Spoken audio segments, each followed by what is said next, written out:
of people with a bucket list, right? So you got your bucket list. This is the list of stuff that you want to do before your time is up. Well, Roy Tolkien, spot the name, is in the country to complete a bucket list of his own, but the twist here is he isn't dying. The bucket list belongs to his brother Mike, and he needs your help to finish it. Here's Mike Thorpe. You'd think with a surname like Tolkien... It's actually quite rare someone kind of clicks, you know. But when they do... They usually say, oh, like the author. And yeah, he is. So, yeah, great-grandson. And Tolkien's being Tolkien's... Mr. Bilbo, where are you off to? I'm going on an adventure! They tell one hell of a tale.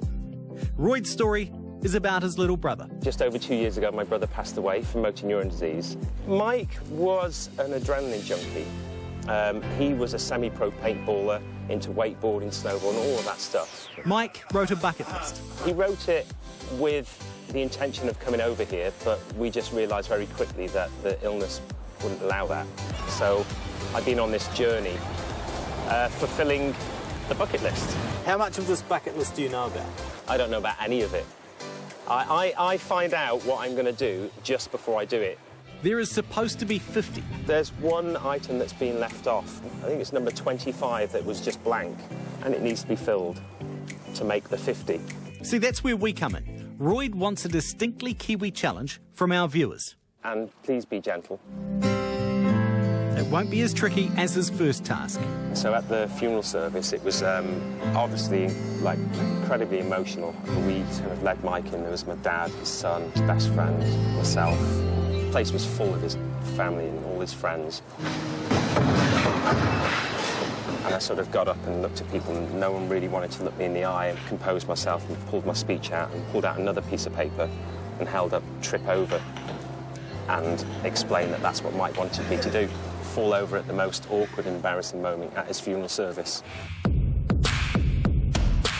Royd knows that any task will pale in comparison to what he went through with Mike. How difficult is it to watch someone battling motor neuron disease? It's really, really tough because it's such a hopeless disease and there's no real medication and it's inevitable what the end results are going to be. You watch someone becoming a prisoner in their own body. As Mike grew more ill, the brothers grew closer. It took Mike's illness for me to have to say to him, or want to say to him, that I love him. And I used to say it every time I saw him in the morning and every time I left. I wanted to give him a big hug and tell him that I love him. And he would say it back to me. And prior to Mike's illness, we'd be like, nah, you know, just wouldn't do it. But since then, I did it every day, and I really miss that.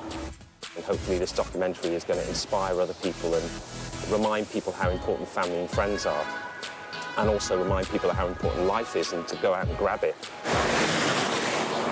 We left Royd grabbing life at the top of Coronet Peak, being just like his brother, being just like Mike.